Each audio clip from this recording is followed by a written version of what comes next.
Seltzer Kings. Podcasts. I found a kid who swings a golf club like a dream. I'd like to try to qualify him for the U.S. Amateurs. Coming to Apple TV Plus. What's your name? I'm not into older guys, but I'm flattered. A new comedy series, Stick. I don't want to go on this trip. Your mouth's saying one thing, but those eyes are saying something else. From the home of Ted Lasso. This is your shot at redemption? This is your mulligan? Owen Wilson. This game takes and it takes. The game's finally giving me something back. Stick. You know Arnold Palmer? Iced tea, lemonade, mix it. I'm missing a nap for this. Streaming June 4th on Apple TV Plus. Yeah, right. You actually expect me to believe that Big Ben isn't a penis metaphor, Gavin? Ass. The following podcast contains... Hey, so dirty. It's no wonder no one listens to your show, David. It's awful. It's awful. So much cursing and the schwanz jokes. No one wants to hear that. Shacky Green never needed to work blue. Neither do you. People will like you for you. Explicit language.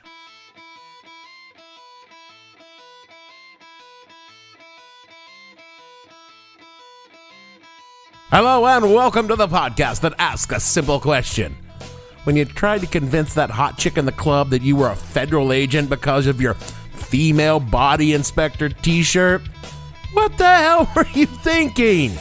I'm your host, Dave Bledsoe, and this is episode number 356. Take a look at my Big Johnson.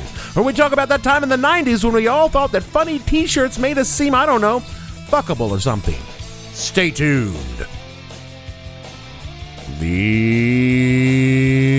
What the Hell We Think podcast is brought to you by Niles Novelty Tees, your one-stop silkscreen shop. Are you looking for a cost-effective way to promote your brand or business? In need of custom-printed shirts for a wedding or family reunion, or just want a shirt that has Fart Monster written on it? Look no further than Niles Novelty Tees. We'll put anything on a shirt. No questions asked. Copyright? That only counts if you get caught. Foul language? This is America. You can say whatever you want on your chest. Need 300 shirts for your peaceful protest? Niles can slap your Patriot Group logo on them cheap and fast. When it comes time to let the world know what kind of person you are, say it on your chest with a Niles Novelty Tee. I don't know if you're aware of this, Gutter, but there actually was music recorded before 1989. What is this? You're going to wear this to the show. You're going to wear the shirt of the band you're going to go see. Don't be that guy. I know this will come as a surprise to some of you, but I'm not known for my fashion aesthetic. Nah, not really. When you have the kind of physique I possess, one which could charitably be described as girthy, you too might discover that any clothes you place on said girth are going to be more about deflecting attention to your body rather than attracting attention to your body. Because you are a disgusting fat body! I'm aware of this, and so I dress accordingly. Meaning I wear a lot of solid dark colors, all loose-fitting, and everything is designed for comfort rather than any sense of style. Jesus, you look like a bag of dicks. My wardrobe? Lots of blue jeans and t-shirts. Indeed, anyone who knows me would be kind of shocked to see me in anything other than blue jeans and t-shirts. Got any other clothes? No. I mean, yeah, I do. I have a few button-down shirts, some polos that I can pull out in an emergency. Oh, and a couple of pairs of, I don't know, I guess you call them slacks that I could wear for a professional setting, like a court appearance or the occasional funeral for someone that I know well enough to be forced to go to their funeral, but not so well that their family wouldn't be offended if I showed up in jeans and a t-shirt. How often does that happen? Not very often. Mostly it's because I don't go to funerals or weddings unless I have absolutely no choice, or I'm hoping to get laid at it. Also, if I have one wish for my own funeral, I just want people to say, at his funeral, everybody got laid. You know it, because at my memorial service, there's going to be a big orgy pit right in the middle in front of my dead body. Having such limited sartorial range makes clothes shopping pretty easy for me. Blue jeans check, black shirt check, some kind of shoes check, and I'm ready to take on the day. But I wasn't always so drab. Once upon a time, I was known for my cutting-edge fashion choices. No, come on. No, that would never happen. In my youth, I was known to express my hipness and rebellious attitude with a broad variety of t-shirts with causes and organizations I cared about emblazoned on my chest. FBI, female body inspector. You know the kind of style I'm talking about. Shirts that told you something about the kind of person wearing them, and what they told you is that I was big into co-ed naked events, or wanted you to know about my Big Johnson. Before we dive into this pinnacle of t-shirt couture, we should take a minute to discuss the origins of the humble yet venerated t-shirt. We don't actually. No, we don't. This is a history podcast, and I, as your podcast host, take the obligation of you actually learning something when you listen to this podcast quite seriously. I don't think you do. Well, I do have a time goal that I set for each show, and without the background, I would never hit it. So let's begin with a little background before we arrive at the relevant portions of today's broadcast. According to my research, the first manufactured t-shirts were created somewhere between the Mexican-American War in 1898 and the First World War in 1913, when the United States Navy began issuing them as standard undershirts for a sailor's uniform. You can picture it in your head, I think. Those lithe young men in the steamy depths of a warship, muscles rippling as they shovel coal into the furnaces of those war machines, plying the seven seas, their arms flexing, straining against the tight white sleeves of their t-shirts, their chiseled abs limbed in sooty white fabric as the sweat drenching their bodies made those t-shirts cling to their nipples. Oh, hello, sailor. Oh, God, you could sink my battleship anytime. Sorry, where was I? Oh, right, the history of the t-shirt. Well, the actual term t-shirt got its name because the basic shape, if you squint at it, kind of looks like a capital T, and it didn't appear in the English dictionary until 1920. F. Scott Fitzgerald is credited as using it in print for the first time in his novel This Side of Paradise, when he wrote about how the taut white fabric would mold itself to the sweat-soaked bodies of young sailors, highlighting their sculpted physiques like young gods in marble as they labored, flexing, bending, stretching their virile muscles in displays of barely contained lust. Dave? So, sorry, no, that's not what he wrote. He actually wrote, quote, so in early September, Amory provided with 6 suits, summer underwear, 6 suits, winter underwear, 1 sweater or t-shirt, 1 jersey, 1 overcoat, winter, etc., set out for New England and the land of schools, unquote. Which version of those two stories would you rather listen to? According to my source at realthread.com, the sources that I find for this show are just amazing. Quote, though the t-shirt was created in the early 20th century, it was rare to see it worn as anything other than an undershirt. It wasn't uncommon to see veterans wearing a t-shirt tucked into their trousers post-World War II, but outside of that, t-shirts were almost exclusively used underneath proper clothes. Then came Marlon Brando and James Dean. In 1950, Marlon Brando famously donned a white t-shirt as Stanley Kowalski in A Streetcar Named Desire, only to be followed by James Dean in 1955 when Rebels Without a Cause. Thanks to these two founding fathers, the popularity of the t-shirt as a standalone outerwear garment skyrocketed, unquote. If you've ever seen a young Brando or pre-dead James Dean, you know the iconic look of the plain white t-shirt these two pulled off in the 1950s. Together with blue jeans and black leather boots, it spoke of youth, masculinity, and most of all, rebellion against the authorities that said a t-shirt should be worn under your clothes, not as your clothes. Rebellious? It was the 1950s. Everything was rebellious if young people did it. Seditious if anyone who wasn't white did it.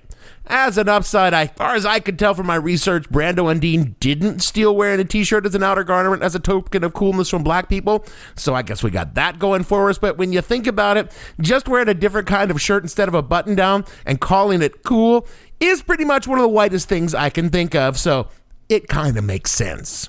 Also, how could it be that rebellious? I mean, fucking Thomas E. Dewey, the GOP candidate for president in 1954, was having shirts printed with his first campaign that read, and I am not making this up, "Do it with Dewey." Which sounds dirty, but I didn't mean it that way. This was probably the very first instance of a campaign t-shirt in history. The double entendre was probably not intended, but I'm betting that some dude who liked to wear a plain white t-shirt as an outer garment was snickering over it. But it was towards the end of the 1950s that the modern graphic t-shirt was born, when a Florida company named Tropics Togs bought the license to print Disney characters on t-shirts that instantly became wildly popular with visitors to Disney parks and spread across the country. Tropics Togs continued to make Disney t-shirts well into the 80s, and a vintage Disney shirt from the 80s in pretty much any condition can go upwards of $100, with a like new or barely worn fetching much, much higher. By the 1960s, the graphic t-shirt was a staple of American attire. According to BrooklynMotors.com, which for some reason is blogging about the history of t-shirts, quote, in the 1960s, the ringer t-shirt appeared and became a fashion staple for youth and rock and rollers. The decade also saw the emergence of tie-dyeing and screen printing on the basic t-shirt.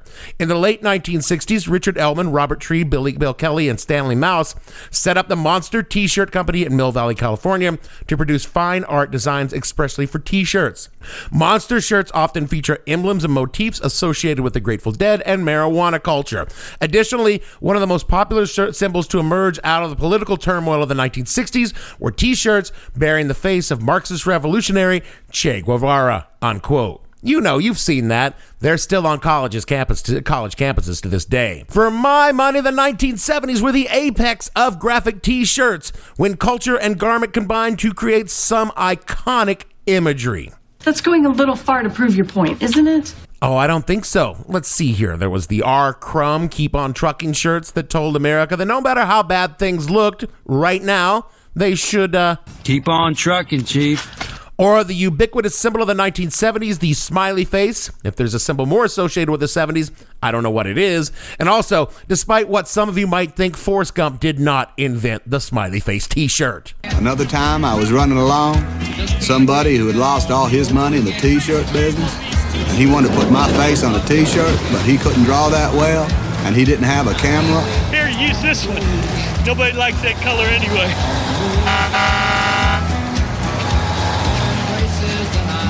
Have a nice day. Well, some years later, I found out that man did come up with an idea for a t-shirt. He made a lot of money off of it. Yeah, that's not how that happened at all. It was a commercial artist by the name of Harvey Ball who created the sappy smiling face on a yellow background that somehow dominated American pop culture for a decade. His reward for his deed, $45 whole. In 1974, photographer Bob Gruen took a photo of John Lennon wearing a $5 t-shirt Gruen had purchased on the street emblazoned with New York City. A few months later, everyone was wearing that shirt, even if they've never been to New York City. In 1976, the spirit of 76 was on everyone's chest in those large bubble letters that was the official font of the 1970s. And of course, the two must-have shirts that emerged from the biggest graphic tee creator of all time, Roach Studios. Roach Studios still in existence today, by the way. Were Disco Sucks, which it didn't, and of course, I'm Was Stupid, which everyone was. The I'm Was Stupid shirt with a finger pointing to the right or the left, depending on their flavor, probably wouldn't fly in schools today because someone's feelings would be hurt. But when I was a kid, they were considered the height of sophisticated humor. But it wasn't just the humor potential of the graphic tee that made them so incredibly popular. It was their ability to let others know something about you, the things you cared about, and most importantly, what bands you were into. According to the website AntiqueWeek.com, quote, the first rock concert t-shirt was produced by one of Elvis Presley's fan clubs during the late 1950s, and shirts featuring the Beatles go back as far as 1964. However, it wasn't until the hippie era in the late 1960s that rock concert t-shirts arrived as a viable commercial product. The late 60s also saw the advent of political protest t-shirts, such as those designed by Warren Dayton, who pioneered the use of t-shirts as an art medium. The proliferation of the rock concert t-shirt is due in large part to the famed concert promoter Bill Graham, owner and operator of the legendary venues Fillmore West in San Francisco and Fillmore East in New York City. Graham produced shows featuring such psychedelic acts as Jefferson Airplane, The Grateful Dead, Quicksilver Messenger Service, and Big Brother, and the holding company, often using t-shirts to help promote and make money for the bands. During the early 1970s, many of the rock concert t-shirts were cheaply made bootlegs produced without the respective bands' permissions. Heavy bootlegging continued well into the 1980s, but is better policed today. The average concert t-shirt is black or white, though red and other colors are sometimes offered, decorated on the back and or front with colorful silkscreen imagery of the band, their logo, and or some type of esoteric design related to the band or performer, Well-known designs include the big lips with tongue sticking out of the Rolling Stones, the naked wingman of Led Zeppelin, or the demonic-looking creature named Eddie from Iron Maiden, and many, many more, unquote. By my early teens, I was quite the cognoscenti of the concert t-shirt, for all I had never been to a concert. The main reason for this was, my mom wouldn't let me. Well, probably she wouldn't have, but no, I kind of lived off the beaten path from the kind of places that bands ever wanted to visit. For example, Guam, surprisingly, not on a major concert circuit. I remember the Flock of Seagulls were the biggest act to come through Guam when I was there in the mid-'80s, and I wasn't listening to Flock of Seagulls at the time. Of course, while researching the show, I discovered that literally the month after we left Guam, Quiet Riot played there, and I would have killed to go to that. And to be honest, where we moved to from Guam to Boise, Idaho, which was the nearest big town, I wasn't even that close to that, and that might as well have been Guam as far as good tours back in the 1980s. None of this stopped me and my friends from wearing the t-shirts, though. Among the metalheads of the 1980s, there were definite hierarchies of band shirts and their relative level of cool. At the top of the hierarchy were the blackest of black metal bands, or at least to us anyway. Slayer, Venom, Merciful Fate, Mayhem, the sort of shirts you had to hide from your parents and ran a substantial risk of being kicked out of school if you were caught wearing. So awesome. One step below the black metal bands were just the metal bands. Judas Priest, Iron Maiden, Wasp, Metallica, Megadeth, which weren't satanic, but kinda looked like they might be to adults. Below that, you had your mainstream metal bands, your Dawkins, Quiet Riots, Twisted Sister, Motley Crue, still cool, but not edgy. And finally, you had your hair metal bands, Rat Poison, Cinderella, Skid Row, maybe Warrant. That kind of stuff wasn't edgy, but it was appropriate to wear if you wanted to freak out your dad and not make people think you were gay or anything. For my money, the coolest metal shirt that I owned was Iron Maiden's The Trooper shirt, where Eddie is striding across a field of corpses, bloody cavalry saber in one hand, Union Jack in the other. My parents hated that shirt, but could never come up with any decent reason to forbid me from wearing it, which of course was the entire point of wearing one of those shirts in the first place. But you are not wearing that out in this neighborhood. That's the end of it. It was not until I was a young man in my 20s that I would discover my true fashion au revoir, the shirts that would let the world know what kind of man they were dealing with, and that young man was a juvenile idiot.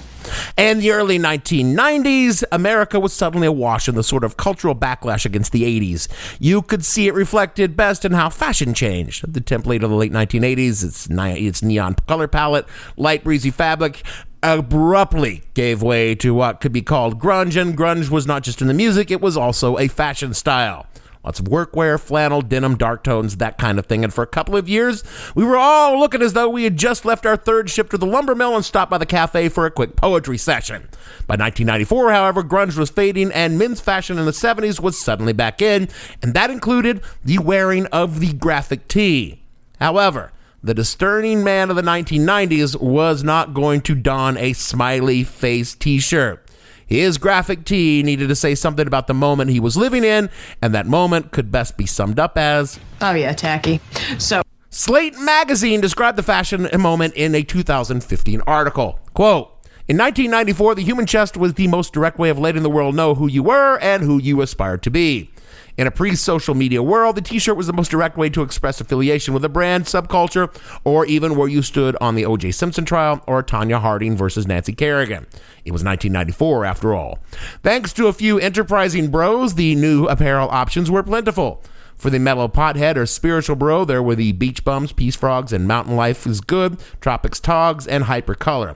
Aggro or sporting dudes had and one, No Fear, and Just Hafta. And then, of course, the most infamous and fondly remembered of them all, the I've got a big dick and bigger attitude bros who wore Big Johnson, Co-Ed Naked, and Big Dogs, unquote. The earliest and arguably most famous brand was, of course, Big Johnson, or Enormous Johnson, a fire-haired dweeb that was the brainchild of two brothers Craig and Garrett Pfeiffer. Born out of an entendre-laden chicken shack in Baltimore and a surfboard company, the brothers created t-shirts that featured Enormous surrounded by large-breasted women doing all sorts of manly things, be it fighting fires, gambling at casinos, or even fishing. And beneath this would be a quippy slogan like it's easy to reel them in when you've got a Big Johnson. He was talking about his penis. The Big Johnson brand was also worth an absurd amount of money for a dick joke. It is probably the most profitable dick joke of all time. A 2007 article in the Baltimore City paper wrote, quote, according to Pfeiffer, Big Johnson grew and grew until 1996 when the company peaked at over 20 million in sales per year. We went about as far as we could with the subject matter, he says, noting that department stores would often pull Big Johnson after the first complaint. And anyone who was a teenager or preteen at the time knows how much parents and educators loved Big Johnson, unquote. And the brand was big enough that it did that most dude of dude things by sponsoring a NASCAR race car. Would you like to guess which NASCAR team Big Johnson sponsored? Also represents a penis. It most certainly did. You may know little to nothing about NASCAR, but if you were a dude or have dudes in your life, you've heard them giggle when this name was spoken. So I was a big Dick Trickle fan. I had the whole thing, you know, I had posters and cars. I had a Dick Trickle mailbox, and then my grandma actually ran into that with the car and knocked the dick off the trickle. Poor Dick Trickle. Your name is funny. You were a good driver and apparently a pretty good person. R.I.P. Dick Trickle. He killed himself like 20 years ago. Big Johnson even became part of a First Amendment case when a shop at the National Fire Academy sued after being forced to remove Big Johnson shirts from the store. There was eventually a settlement, and unfortunately, Big Johnson went limp when it come to being sold on federal property. Of course, Enormous Johnson was but the first of the tacky t-shirt scions to grace the national market. In the shadow of the Giant Johnson were competitors come ripoffs like Co-Ed Naked. Again from Slate, quote, Scott McHardy purchased the trademark for Co-Ed Naked in 1991 with partners Mark Lane and Chaz Folick. Their tees had similar sex puns to Big Johnson, but they were initially focused more around college life and less around blue-collar hobbies like fishing and hunting. Shirts like Co-Ed Naked Diving, Everything Looks Bigger Underwater, and Co-Ed Naked Lacrosse, Rough, Tough, and in the Buff, riddled the East Coast. The first co-eds to party naked were the University of New Hampshire and McCarty's alma mater. The company quickly spread to New England resort shops and roughly 10,000 smaller independent retailers. Like its contemporaries, the brand's designs eventually broadened to include other professions, e.g. police officers, co-ed naked law enforcement up against the wall and spread them, and firefighters find them hot and leave them wet, unquote. Co-ed naked law enforcement t-shirts were so popular at my last duty station in the Air Force that they were unofficially banned, meaning they didn't officially forbid us from wearing them on base, but it behooved us not to be seen wearing one. So just like in high school, we would wear another shirt over the top of them, and then when we left base, we would take that shirt off once we got downtown so that we could show our co-ed naked colors. Less body, but related to the other brands, the Big Dog brand. More from Slate, quote, Big Dog got the blue-collar conservative bro mentality long before Jeff Foxworthy and Larry the Cable Guy were household names. Their tees featured an amalgam of macho ideology, jokes about pop culture, and get off my lawn grandpa-isms. The company ultimately transcended its novelty shirt roots, somehow becoming a lifestyle empire. At the height of Big Dog's retail powers, it had as many as 220 stores operating across the country. Its customers were just as big. The brand went up to size XXXXXL, a nod to the idea of being oversized as a lifestyle choice.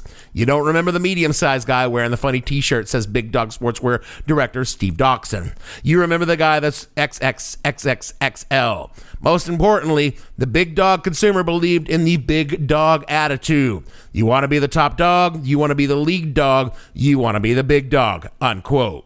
The dick shirt craze wasn't a long-lasting phenomenon, even if it was a widespread amongst a certain type of dude. Within a few years, they were relegated to the secondhand pile, even as those of us who once wore them proudly finally realized they were only funny because we were 23 years old and kind of douchey. Kind of. Kind of. Yeah. Kind of. If anything, they were the pet rocks of their day, or kind of like those goofy apps in the early days of smartphones that looked like it made you were drinking a beer if you tilted your phone toward your lips. The last gasp of analog silliness before the internet completely took over, and we all expressed ourselves not with dick jokes on our chest, but with dick jokes in our email signatures and I am away messages. There is a vigorous market for secondhand tees from the 70s and 80s, by the way. The Tropics Togs Mickey Mouse from the 70s and the early 80s, I looked it up. They go for $70 or $80. I think I mentioned that earlier. A Spuds McKenzie Bud Light t-shirt from the 1980s will fetch $50 or so. And I saw an Iron Maiden Killers tee from 1981 going for nearly $1,000. My old Eddie and Union Jack Trooper shirt for nearly $700. And let me tell you, it ain't Gen X buying them because we are all way too fat to squeeze into our t-shirts from the 1980s. Graphic tees, of course, have never gone away. They're just as popular today as they were when Tropics Togs first silk screened Mickey Mouse's ball sack on one. I walk the streets of New York City today and see Gen Zers wearing Judas Priest t-shirts, bought at wherever it is the fuck kids buy their t-shirts today, and I gotta wonder if they like the music or they just think the design is cool. So I flagged down a Gen Zer and asked one, and I didn't like the answer. Who is Judas?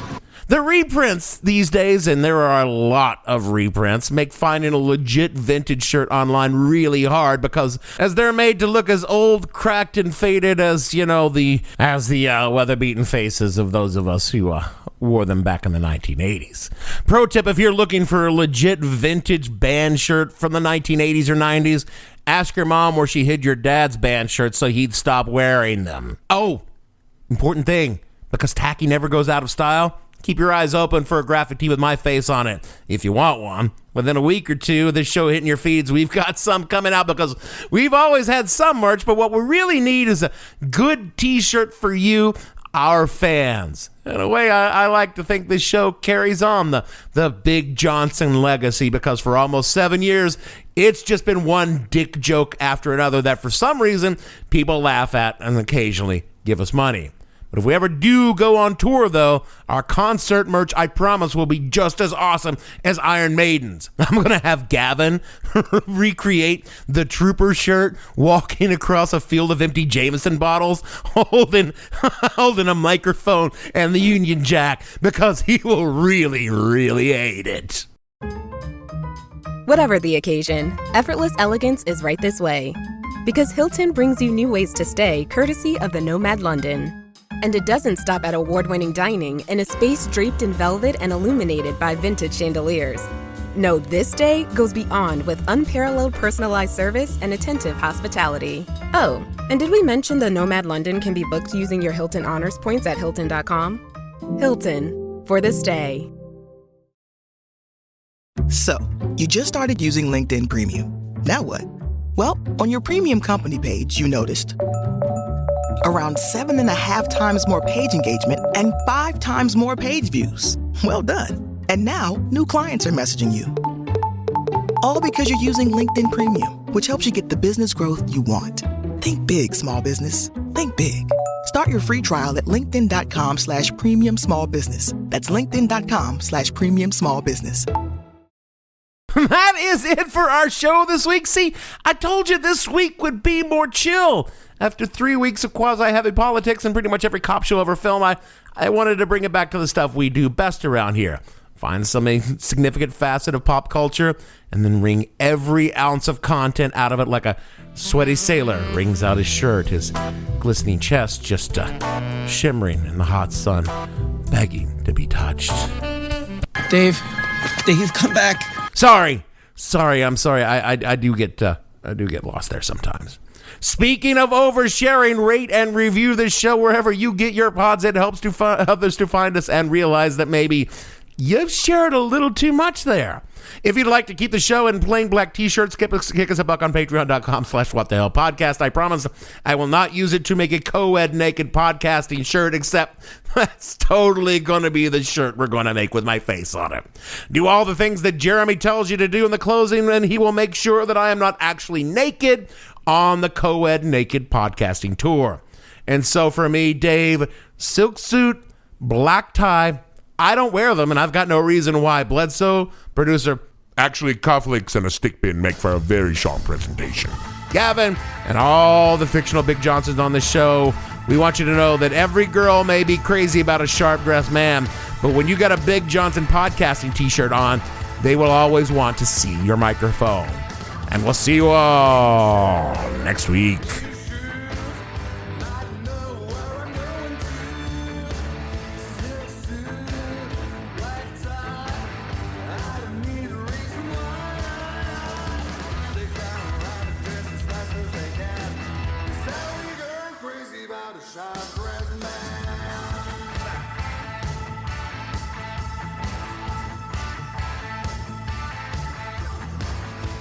What the Hell Were You Thinking stars Dave Bledsoe and features Gavin St. James and several fictional minions. The show is produced by Kimberly Steele and a part of the Seltzer Kings podcast network. You can find more information on the show on their website, whatthehellpodcast.com, or on Twitter at @thehell_podcast, or on Facebook as What the Hell Podcast. Thanks for listening. I have no ending for this, so I take a small bow. Maybe a couple of dick jokes to put her at ease. Seltzer Kings Podcasts.